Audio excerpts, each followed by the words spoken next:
मोटी बहू के पतले पराठे और नींबू का अचार। माँ कहाँ हो आप? मेरा बनाना शेक बनाया नहीं। मुझे जिम जाने में लेट हो रहा है, जल्दी करो।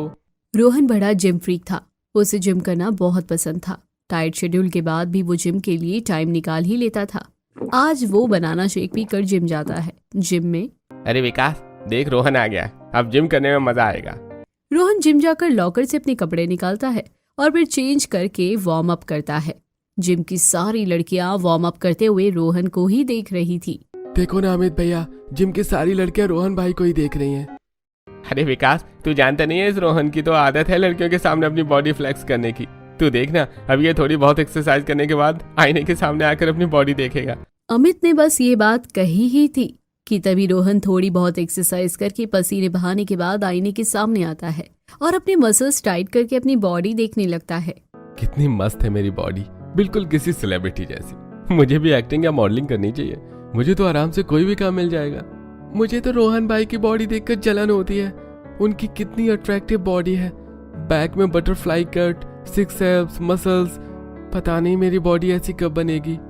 अरे इसके लिए एक्सरसाइज करनी पड़ती है, डाइट फॉलो करना पड़ता है, जो तू करता नहीं है। तो कहाँ से बनेगी तेरी रोहन जैसी बॉडी? अमित और विकास दोनों बातें ही कर रहे थे कि तभी रोहन उनके पास आता है। मेरे बिना क्या बातें चल रही हैं, मुझे भी बताओ। अरे और क्या बात होगी यार, ये विकास तेरी बॉडी की तारीफ कर रहा था। सच में भाई तेरी बॉडी बहुत मस्त है। भैया आप इतने हैंडसम और डैशिंग हो, आपकी गर्लफ्रेंड भी बहुत ब्यूटीफुल होगी ना? अरे नहीं यार, मेरी कोई गर्लफ्रेंड नहीं है। मैं तो अपने मम्मी पापा की पसंद से शादी करूंगा। अच्छा देखना, तेरी मम्मी पापा कहीं किसी को तेरे गले न बांध दे। अरे नहीं यार, मेरी मम्मी पापा मेरे टेस्ट को अच्छे से जानते हैं। वो मेरे लिए किसी हॉट मॉडल जैसी लड़की ढूंढ कर लाएंगे। ऐसी बात है तो शादी के बाद हमें अपनी वाइफ से जरूर मिलवाना। हम भी तो देखें कौन है वो हुस्न परी जो तेरे मम्मी पापा तेरे लिए ढूंढेंगे। अरे ये भी कोई बोलने वाली बात है भाई। रोहन और उसके दोस्त इस तरह से थोड़ी बहुत बातचीत करते हैं और फिर जिम करके अपने अपने घर चले जाते हैं। रोहन के घर पर रोहन बेटा, तुम जिम से आ गए, आओ मेरे पास बैठो। रोहन महेश के पास जाता है और हॉल में रखे सोफे पर बैठ जाता है। महेश रोहन को एक लड़की की फोटो देता है। बेटा देखो, ये पूजा मेरे दोस्त की बेटी। मैंने ये लड़की तुम्हारे लिए पसंद की है, तुम्हें ये कैसी लगी? अरे ये तो वही लड़की है जिसे 2 साल पहले मैंने अपने गांव के दोस्त की बहन की शादी में देखा था। ये लड़की उस दिन क्या कमाल लग रही थी। मेरी तो नजरें उससे नहीं हट रही थी। क्या बात है पापा, मेरी पसंद को जानते हैं। मेरी तो लॉटरी लग गई। रोहन फोटो देखता है और अपने ही ख्यालों में खो जाता है कि तभी महेश, क्या हुआ रोहन, तुम्हें लड़की पसंद आई नहीं क्या, या तुम्हें कोई और पसंद है? अरे नहीं नहीं पापा, ऐसी कोई बात नहीं है। मुझे लड़की पसंद है। आप चाहे तो बात आगे बढ़ा सकते हैं। रोहन की बात सुनकर महेश और उसके घर वाले बहुत खुश हो जाते हैं। महेश पूजा के पिता घनश्याम को फोन करते हैं। घनश्याम, मेरे बेटे रोहन को तेरी बेटी पूजा पसंद है। अब हम लोग दोस्त से समधी बन जाएंगे। अरे तू मेरी बेटी को अपने घर की बहू बनाकर मुझ पर बहुत बड़ा एहसान कर रहा है। इस तरह महेश और घनश्याम फोन पर बातें करते हैं और फिर रोहन और पूजा की शादी तय करते हैं। शादी वाले दिन, ए जी देखिए ना, हमारा बेटा रोहन आज कितना खुश लग रहा है। हाँ सविता, लगता है रोहन सच में पूजा को पसंद करता है। रोहन रथ पर बैठकर ढोल ताशों के साथ डीजे के गाने पर नाचते हुए जोरों शोरों से अपनी बारात लेकर जाता है। पूजा के घर वाले बारातियों का स्वागत करते हैं और फिर रोहन मंडप पर जाता है।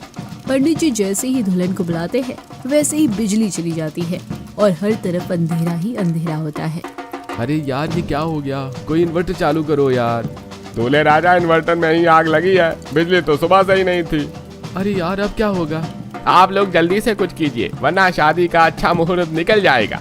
अरे वही पता नहीं ये इन्वर्टर कब ठीक होगा, इलेक्ट्रिशियन तो अपने काम पर लग गया है। ऐसी बात है तो पंडित जी आप अंधेरे में ही शादी करवाइए। दुल्हन भी आ चुकी है, मैं नहीं चाहता कि हमारी शादी का शुभ मुहूर्त निकल जाए। रोहन के कहने पर पंडित जी अंधेरे में ही शादी करवाते हैं। जब कन्यादान की बारी आती है और लड़की का हाथ लड़के के हाथ के ऊपर रखा जाता है कि तभी, अरे पूजा के पतले पतले हाथ इतने भारी और मोटे मोटे क्यों लग रहे हैं?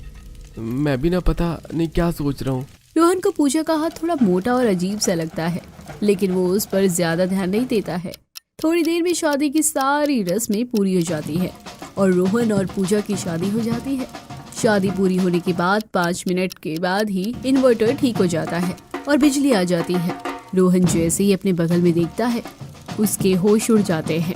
ओए मोटी, तुम कौन हो? शादी के जोड़े में और मेरी पूजा कहाँ गई? मैं ही पूजा हूँ और आपकी शादी मुझसे ही हुई है। क्या बकवास कर रही हो? तो मेरी पूजा नहीं हो सकती। वो बहुत ही पतली, फिट और स्लिम ट्रिम है, लेकिन तुम तो बुलडोजर हो। बेटा ये सही कह रही है, यही पूजा है। मैंने तुम्हें जो फोटो दिखाई थी वो इसके 2 साल पहले की फोटो थी। इसका मतलब आप लोगों ने मुझे धोखा दिया? नहीं बेटा, वो बात नहीं है। अगर मैं तुझे पूजा की अभी की फोटो दिखाता तो तू उससे शादी करने के लिए कभी नहीं मानता, और मैंने अपने दोस्त से वादा किया था, इसलिए मुझे ऐसा करना पड़ा। पापा, आपने तो कहा था कि रोहन जी मेरे मोटे शरीर को देखने के बाद भी मुझसे शादी करने के लिए तैयार है, तभी मैंने शादी के लिए हाँ कहा था। आपने मुझसे इतना बड़ा झूठ कहा। ओए मोटी, तुझे ऐसे देखने के बाद तो कोई मुझे 10 करोड़ भी देना तब भी मैं तुझसे शादी ना करूं। मैं इस शादी को नहीं मानता, मैं अपनी शादी तोड़ता हूँ। ये कहकर गुस्से में रोहन जैसे ही बाहर जाने के लिए आगे बढ़ता है, वैसे ही महेश को हार्ट अटैक आ जाता है। गांव के लोग जल्दी जल्दी पूजा के घर पर गांव के डॉक्टर को लेकर आते हैं। डॉक्टर महेश का ट्रीटमेंट करते हैं, फिर उन्हें होश आ जाता है। रोहन बेटा प्लीज पूजा को अपना ले, तेरी शादी हो चुकी है, इस तरह अपनी शादी मत तोड़ बेटा। महेश के होश में आने से पहले ही डॉक्टर ने रोहन को कहा था कि किसी भी तरह का स्ट्रेस महेश की जान ले सकता है, इसलिए मजबूरन रोहन को महेश की बात माननी पड़ती है। रोहन पूजा को लेकर अपने घर आ जाता है, जहां उसका पूरा परिवार रोहन और पूजा के स्वागत के लिए खड़ा था। पूजा को देखकर सबके होश उड़ जाते हैं। रोहन भैया, ये अपने साथ आप किसे ले आए हो? ये मोटी लड़की कौन है और मेरी पूजा भाभी कहाँ है? हाँ बेटा, ये अपने साथ किसे ले आया है? अपनी माँ और बहन के सवाल सुनकर रोहन का दिमाग खराब हो जाता है और वो गुस्से में सारी बात अपने घर वालों को बताता है। रोहन की बात सुनकर सबके पैरों तले जमीन खिसक जाती है। मोटी पूजा का गृह प्रवेश करवाने का तो किसी का मन नहीं था, लेकिन महेश की वजह से घर वालों को गृह प्रवेश करवाना पड़ता है। ससुर जी ने मुझे अच्छा फंसाया है। इस घर में ना तो मेरे पति मुझे पसंद करते हैं और ना ही घर वाले। पता नहीं मेरे ससुराल में क्या होगा। नेहा, अपनी भाभी को भैया के कमरे में ले जाओ। चलिए मोटी, मतलब भाभी, मैं आपको भैया के कमरे में ले जाती हूँ। नेहा चिढ़ते हुए पूजा को रोहन के कमरे में ले जाती है। पूजा भी शादी की रस्मों में काफी थक गई थी, वो सो जाती है। रोहन जब अपने कमरे में आता है, ये मोटी तो पूरे बेड पर फैल गई है, अब मैं कहाँ सोऊंगा? पूजा थके होने की वजह से बेड पर फैलकर सो जाती है, जिससे रोहन को बेड पर सोने की जगह नहीं मिलती है और वो पूरी रात सोफे पर सोता है। अगले दिन, हे भगवान, मेरी वजह से रोहन जी को रात भर सोफे पर सोना पड़ा। अभी उठेंगे तो मुझे बहुत डांटेंगे। एक काम करती हूँ, जल्दी से कमरे से चली जाती हूँ। वैसे भी आज मेरी पहली रसोई है। पूजा नहा धोकर अपनी पहली रसोई के लिए तैयार होकर किचन में चली जाती है। किचन में पहले से ही उसकी सास सविता और ननद नेहा खड़ी थी। माँ जी, आज मेरी पहली रसोई है, आप सब मुझे अपनी पसंद बता दीजिए, मैं वही खाना बना दूंगी। तुम्हें हमारी पसंद का खाना बनाने की कोई जरूरत नहीं है, तुम्हें जो आता है तुम वो बना लो। इतना कहकर सविता नेहा के साथ किचन से बाहर चली जाती है। तभी नेहा, माँ देखना, ये मोटी पहली रसोई के नाम पर अपने खाने के लिए बहुत सारा खाना बनाएगी, कहीं एक ही दिन में हमारे घर का पूरा राशन न खत्म हो जाए। नेहा, छोड़ उस मोटी की बातें, उसे देखकर मेरा दिमाग खराब हो जाता है। मैं उसके बारे में कुछ नहीं सुनना चाहती। मेरे सिर में दर्द हो रहा है, मैं जा रही हूँ अपने कमरे में आराम करने। इतना कहकर सविता अपने कमरे में चली जाती है। वहीं किचन में पूजा सबके लिए चिली पनीर, पराठे, fried rice, baby corn, tandoori paneer, kebab, naan, रोटी, सलाद, खीर और भी बहुत कुछ बनाती है। खाना खाने के बाद, आप लोग खाना खाने के लिए आ जाइए, खाना बन गया है। पूजा की आवाज सुनकर सभी खाने के लिए आते हैं। पूजा सबको उनकी पसंद का खाना परोसती है और साथ में वो सभी को नींबू का अचार भी देती है। सविता जैसे ही खाना चखती है, मुझे लगा था इस मोटी को खाना बनाना तो आता नहीं होगा, लेकिन इस गोलू मोलू ने खाना तो काफ़ी टेस्टी बनाया है और ये पराठे और नींबू के अचार तो बहुत ही लाजवाब लग रहे हैं। सिर्फ सविता ही नहीं, बाकी घर वालों को भी, यहाँ तक कि रोहन को भी पूजा के हाथ का खाना काफ़ी पसंद आता है, लेकिन कोई पूजा की तारीफ नहीं करता। उल्टा सविता, ए पूजा बहू, तुम खुद तो इतनी मोटी हो, लेकिन पराठे इतने पतले क्यों बनाए हैं? पराठे भी अपने साइज के हिसाब से बना देती तो ज्यादा अच्छा रहता। इतना खराब खाना बनाने के लिए तुम्हें कोई शगुन नहीं मिलेगा। पूजा के मोटापे से नाराज सविता खाना अच्छा बनाने के बाद भी उसे ताना मारती है और उसे पहली रसोई का शगुन भी नहीं देती है। पहली रसोई में तो तुमने मुझे निराश किया है। शाम को तुम्हारी मुंह दिखाई है, आस पड़ोस के लोग तुम्हें देखने आएंगे, कम से कम उसमें कुछ गड़बड़ मत करना। सविता की बातें सुनकर पूजा दुखी हो जाती है। वो अपने कमरे में चली जाती है और डरते डरते अपने मुंह दिखाई के लिए तैयार होती है। वो सुंदर सी साड़ी पहनती है जिसमें वो काफी अच्छी लगती है, लेकिन फिर भी, माँ देखो ना, इस मोटी ने साड़ी पहनी है, लग रहा है जैसे हाथी साड़ी लपेट कर आ गया है। ए पूजा बहू, मैंने तुमसे कहा था ना कि कोई गड़बड़ नहीं होनी चाहिए, फिर साड़ी क्यों पहनी तुमने? तुम्हें कोई ढीला ढाला सूट पहनना चाहिए था। विमला जी की बहू साड़ी में कितनी सुंदर लगती है, और एक तुम, जाओ जाकर अपने कपड़े चेंज करो। पूजा ने बहुत मन से अपनी मुंह दिखाई के लिए साड़ी पहनी थी, लेकिन सविता की वजह से उसे अपनी साड़ी बदलनी पड़ती है और वो ढीला सा सूट पहनकर आ जाती है। मोहल्ले की औरतें जब सविता के घर पूजा को देखने के लिए आती है कि तभी पूरी दुनिया में तुम्हें अपनी बेटी के लिए यही लड़की मिली थी, इससे अच्छी तो मेरी पिंकी है, थोड़ी काली है तो क्या हुआ, इतनी मोटी तो नहीं। मोहल्ले की औरतें पूजा को देखकर उसका काफी मजाक उड़ाती है।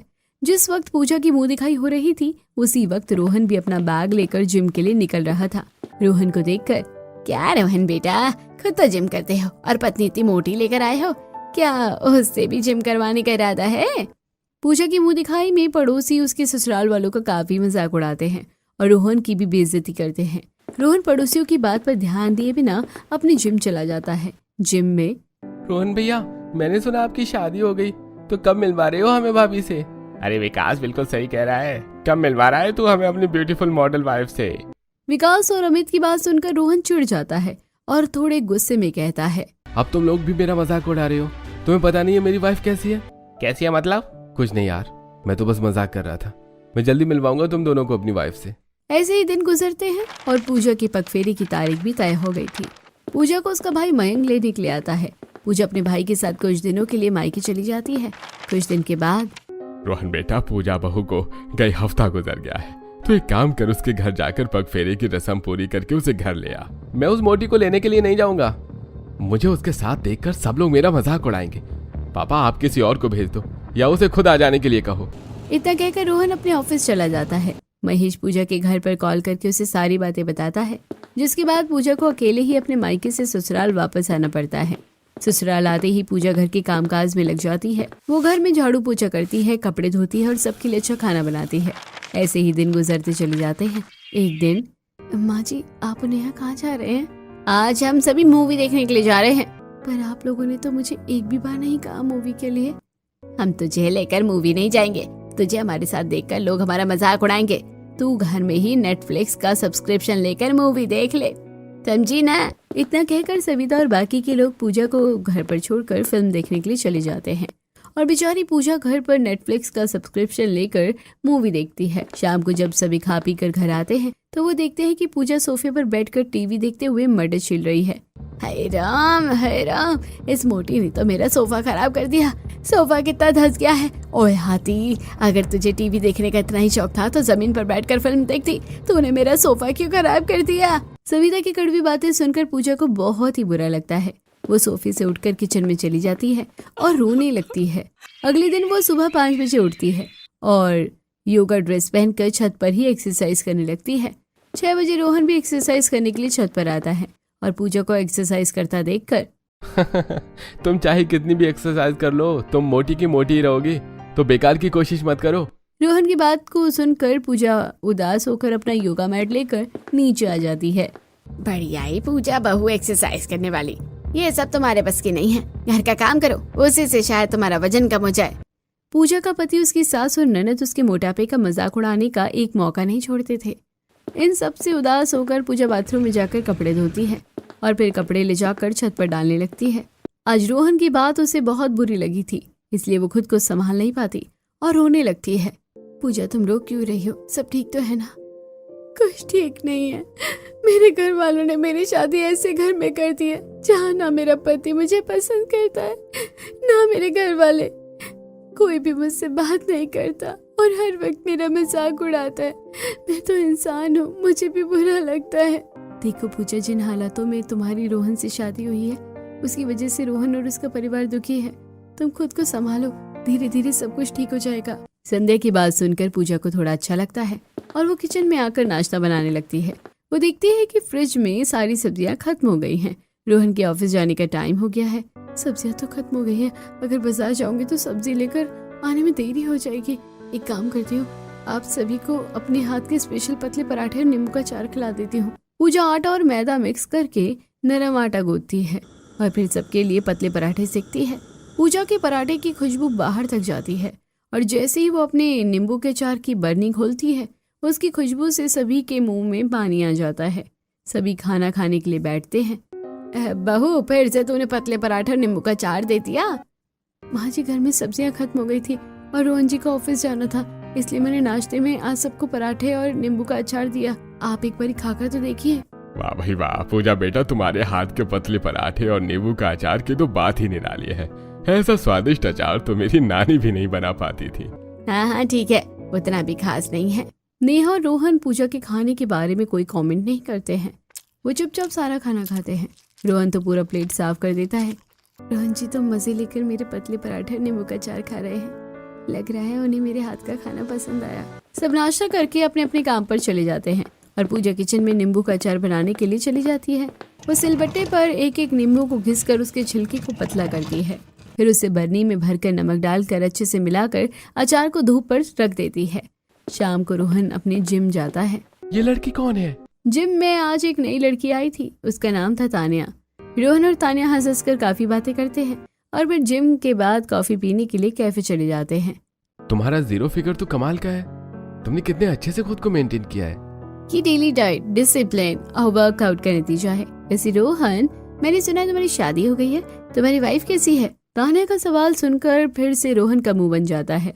वो बिना कोई जवाब दिए बात को घुमा देता है और तानिया को शॉपिंग कराने के लिए मॉल लेकर जाता है। ऐसे ही दिन गुजरते हैं। एक दिन रोहन के घर पर उसके कुछ रिश्तेदार आते हैं। पूजा बहू, मेहमानों के लिए नाश्ता लेकर आओ। माँ जी, रिश्तेदार तो ऐसे वक्त पर आए हैं कि सारी दुकान बाहर की बंद है और घर में कुछ भी बनाने में बहुत समय लग जाएगा। क्या मैं अपने हाथ के पराठे और नींबू का अचार इन्हें खिलाऊं? हाँ ले आओ। पूजा किचन में जाकर जल्दी जल्दी रिश्तेदारों के लिए गर्मा गर्म पराठे बनाती है और नींबू का अचार लेकर आती है। अरे भाई, पराठे और नींबू का अचार कौन खाता है? मेरी बहू के हाथ के पतले पराठे नींबू का अचार बहुत टेस्टी होता है, आप एक बार खाकर तो देखिए। मोहन को पूजा के पतले पराठे और नींबू का अचार बहुत ही पसंद आता है।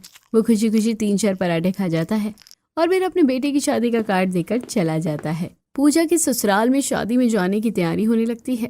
भाभी, आपके साइज के कपड़े मुझे कहीं नहीं मिले, आप जाकर दर्जी से ही अपने कपड़े सिलवा लीजिए, मैं कपड़े ले आई हूँ। पूजा कपड़े सिलवाने के लिए घर से निकलती है और ऑटो में बैठती है तो ऑटो वाला, बहन जी आप अकेले 3 लोगों की जगह लेकर बैठी हैं, आपको 3 लोगों का किराया देना पड़ेगा। ठीक है भैया। ऑटो वाला पूजा को बाजार में दर्जी की दुकान पर लाकर छोड़ देता है। पूजा ऑटो वाले को 3 लोगों का पैसा देती है दर्जी की दुकान पर। बहन जी, आपके कपड़े सिलने के लिए एक्स्ट्रा फैब्रिक लगेगी तो आपको एक्स्ट्रा पैसे देने पड़ेंगे। ठीक है भैया, लेकिन आप कपड़े अच्छे से मेरे साइज के हिसाब से बना दीजिएगा। दर्जी को कपड़े देने के बाद पूजा अपने घर चली जाती है। कुछ दिन बाद शादी का दिन आ जाता है। भाभी, आपका ब्लाउज और लहंगा तो काफी सुंदर लग रहा है। मेरा लहंगा सुंदर लग रहा है लेकिन ये बहुत टाइट है। पूजा अपने ससुराल वालों के साथ मोहन के बेटे की शादी में जाती है। सभी स्टेज में खड़े होकर फोटो खिंचवाते हैं लेकिन सभी पूजा को कोने में कर देते हैं। रोहन के साथ पूजा को देखकर शादी में आए लोग काफी हंसते हैं। रोहन के परिवार से जलने वाली एक आंटी जानबूझकर पूजा और रोहन को डांस फ्लोर पर भेज देती है। रोहन और पूजा डीजे के गाने पर कपल डांस करने लगते हैं। अरे मेरे पैर को चलना बंद करो। पूजा और रोहन डांस कर ही रहे थे कि तभी रोहन पूजा को घुमाता है और पूजा का ब्लाउज चर की आवाज करते हुए फट जाता है। पूजा बहुत शर्मिंदा हो जाती है। शादी में आए लोग उस पर हंसने लगते हैं। रोहन को पूजा के लिए बुरा लगता है और वो जल्दी से अपना कोट उतार कर पूजा को पहनाता है और उसे घर लेकर आता है। भाभी के साथ बहुत गलत हुआ, मुझे उनके लिए बुरा लग रहा है। मुझे भी। पूजा के परिवार के बाकी लोग भी शादी से घर वापस आ जाते हैं। शादी में हुए एक्सीडेंट के बाद पूजा का कॉन्फिडेंस पूरी तरह से टूट जाता है। वो बाहर आना जाना बंद कर देती है और दिन भर घर के कामों में लगी रहती है। एक दिन जब पूजा छत पर कपड़े डालने के लिए जाती है कि तभी, क्या बात है पूजा, तू इतनी उदास क्यों लग रही है? क्या तुझे तेरे पति के अफेयर के बारे में पता चल गया क्या? अफेयर का नाम सुनकर पूजा के कान खड़े हो जाते हैं। अफेयर? किसका अफेयर? कैसा अफेयर? मेरे पति का तो किसी से अफेयर नहीं चल रहा है। और संध्या दीदी, आप ये कैसी बातें कर रही हैं? मैं सच कह रही हूँ। जिस जगह पर मेरा ऑफिस है वहीं पर तुम्हारे पति का जिम भी है। मैंने कई दिनों से उसे एक लड़की के साथ घूमते हुए देखा है। तुम्हें यकीन नहीं होता ना, तो आज तुम मेरे साथ चलना और तुम सब कुछ खुद ही देख लेना। पूजा को संध्या की बात पर विश्वास नहीं था, लेकिन अपने शक को दूर करने के लिए वो संध्या के साथ रोहन के जिम जाती है और देखती है कि सच में रोहन एक लड़की को अपनी बाइक पर बिठाकर उसे कॉफी पिलाने के लिए ले जा रहा है और शॉपिंग भी करवा रहा है। संध्या दीदी, आप सही कह रही थी, रोहन जी का तो सच में अफेयर चल रहा है। पूजा रोते हुए घर आती है और अपने कमरे में जाकर बहुत रोती है। जब से मैं इस घर में शादी करके आई हूँ तब से इन लोगों ने मेरे मोटापे की वजह से मुझे बहुत परेशान किया, मेरा मजाक उड़ाया और अब तो हद हो गई। मेरे पति मुझे चीट कर रहे हैं। बस बहुत हो गया, मैं अब खुद पर ध्यान दूंगी, इन लोगों पर नहीं। रोने की वजह से पूजा की आंखें लाल हो गई थी। शादी में हुए इंसिडेंट के बाद रोहन को पूजा के लिए बहुत बुरा लगने लगा था, इसलिए रोहन। पूजा, तुम रो रही थी क्या? किसी ने तुमसे फिर कुछ कहा? मुझे बताओ। नहीं, किसी ने मुझसे कुछ नहीं कहा है। आप मुझ पर ध्यान मत दीजिए, अपना काम कीजिए। ये पूजा को क्या हुआ? वो तो मुझसे कभी ऐसे बात नहीं करती है। रोहन को पूजा की बात अजीब लगती है, लेकिन वो ज्यादा ध्यान नहीं देता। पूजा घर वालों को बिना बताए डॉक्टर से अपना अपॉइंटमेंट लेती है और अगले दिन तैयार होकर बाहर जाने लगती है। पूजा बहू कहाँ जा रही है? माँ जी, मैं पड़ोस वाली संध्या दीदी के घर जा रही हूँ, उन्हें मुझसे थोड़ा काम है। इतना कहकर पूजा घर से चली जाती है और अब वो अक्सर कोई न कोई बहाना देकर घर से निकलकर डॉक्टर के पास जाती थी। डॉक्टर ने पूजा को कुछ दवाइयाँ दी थी। वो तो सबकी नजरों से बचकर दवाइयाँ खाती है। एक दिन सविता पूजा को दवाई खाता देख लेती है और नेहा से कहती है, मुझे इस मोटी की चाल चलन कुछ ठीक नहीं लग रहे हैं। आजकल ये बहाने देकर काफी बाहर जाने लगी है और चुप चुप कर दवाइयाँ भी खाती है। माँ, कहीं कोई ऐसी वैसी बात तो नहीं? हमें भैया को बताना होगा। कल तेरे भैया का बर्थडे है, उसका बर्थडे हो जाए फिर हम इस मोटी के बारे में तेरे भाई को बताएंगे। रोहन ने अपने बर्थडे पर अपने घर पर ही सबको पार्टी दी थी। सभी लोग बहुत ज्यादा खुश थे और पार्टी एंजॉय कर रहे थे, लेकिन पूजा एक कोने में खड़ी होकर जूस पी रही थी। तभी उसे एक कॉल आता है। देखिए, मैंने आपके घर पर आपकी रिपोर्ट्स भेज दी है, आप डिलीवरी बॉय से पिकअप कर लीजिएगा। लेकिन डॉक्टर, आपने तो कहा था कि रिपोर्ट्स कल आएंगी। हाँ, मैंने कहा था, लेकिन रिपोर्ट्स आ गई तो मैंने आपको भेज दी है। आप अपनी रिपोर्ट्स ले लीजिए। डॉक्टर की बात सुनकर पूजा परेशान हो जाती है और सबकी नजरों से बचकर घर के बाहर आती है, लेकिन सविता उसे देख लेती है और वो पूरे परिवार को लेकर पूजा के पीछे आ जाती है। जैसे ही पूजा डिलीवरी वाले से अपनी रिपोर्ट लेती है, वैसे ही, ये मेडिकल रिपोर्ट क्या है? ये सब क्या चल रहा है? कहीं तुम्हारा किसी से अफेयर तो नहीं चल रहा और तुम प्रेग्नेंट तो नहीं हो? अफेयर मेरा नहीं बल्कि आपके बेटे का चल रहा है। वो अपनी बाइक पर 0 फिगर वाली लड़की को घुमा रहे हैं, मॉल में शॉपिंग करवा रहे हैं। ये तो मेरे ब्लड टेस्ट की रिपोर्ट है, अगर आपको यकीन नहीं होता तो देखिए। रोहन पूजा के हाथ से उसकी रिपोर्ट लेकर देखता है। पूजा को PCOS की बीमारी है और कुछ हार्मोनल चेंजेस की वजह से उसका वजन बढ़ गया था। पूजा, तुम बीमार की वजह से मोटी हुई हो, न कि खा खा कर। मैं जैसी भी मोटी हुई हूँ, उससे आपको क्या? आप पतली कमर वाली लड़की के साथ घूमिए। पूजा, तुम मुझे गलत समझ रही हो। मेरा उसके साथ अफेयर नहीं चल रहा है। वो लड़की तो मेरी दोस्त है। वो कुछ दिनों में अमेरिका जाने वाली है, इसीलिए मैं उसकी शॉपिंग करने में मदद कर रहा था। उसकी तो एंगेजमेंट भी हो चुकी है। सॉरी, मैंने आपके ऊपर शक किया। पूजा बहू, तुमने हमसे अपनी बीमारी के बारे में क्यों नहीं कहा? माची, मैं आप लोगों से क्या कहती? जिस दिन से मैं इस घर में आई हूँ, आप लोगों को मेरे मोटापे के अलावा कुछ और नहीं दिखता है। आप लोगों को मेरी वजह से शर्मिंदगी होती है। आप लोगों ने कभी मेरे बारे में नहीं सोचा। आपको मेरे हाथ के पराठे और नींबू का अचार पसंद भी था, लेकिन कभी आपने उसकी तारीफ नहीं की। माफ कर दो पूजा, हमने तुम्हारे साथ गलत किया, लेकिन सच में तुम्हारे हाथ का पतला पराठा और नींबू का अचार लाजवाब है। पूजा बहू, जो हो गया उसे हम बदल नहीं सकते, लेकिन अब से हम तुम्हारा बहुत अच्छे से ख्याल रखेंगे। पूजा के PCOS के बारे में पता चलने के बाद परिवार वाले पूजा के साथ अच्छे से व्यवहार करने लगते हैं। रोहन खुद पूजा को डॉक्टर के पास लेकर जाता है। डॉक्टर, पूजा ठीक तो हो जाएगी ना? देखिए, अगर पूजा सही से दवाई लें, थोड़ी बहुत एक्सरसाइज करें और डाइट मेंटेन करें तो वो ठीक हो जाएंगी। डॉक्टर जाने के बाद रोहन पूजा का अच्छे से ध्यान रखने लगता है। वो उसके लिए डाइट प्लान बनाता है और एक्सरसाइज करने में भी उसकी मदद करता है। धीरे धीरे पूजा का PCOS कंट्रोल हो जाता है और 6 महीने बाद पूजा फिर से पतली हो जाती है। इन 6 महीनों में पूजा का ध्यान रखते रखते रोहन को फिर से पूजा से प्यार हो जाता है, इसलिए वो एक दिन अपने साथ रात में डिनर कराने के लिए ले जाता है। हम लोग कहाँ जा रहे हैं? अरे तुम बस चलो ना। रोहन पूजा को एक सुंदर से रेस्टोरेंट में लेकर जाता है, जहाँ पूरे रेस्टोरेंट को रेड बैलून और रेड रोजेस से सजाया गया है। रोहन अपने घुटनों पर बैठकर पूजा को प्रपोज करता है। आई लव यू पूजा, मुझे तुमसे प्यार हो गया है। I love you too. इस तरह रोहन और पूजा एक दूसरे के साथ फिर से एक नई शुरुआत करते हैं। पूजा घर वालों को अपने पतले पराठे और नींबू का अचार खिलाती है। सभी उसके हाथ के पराठे शौक से खाते हैं और पूजा खुशी से रहने लगती है।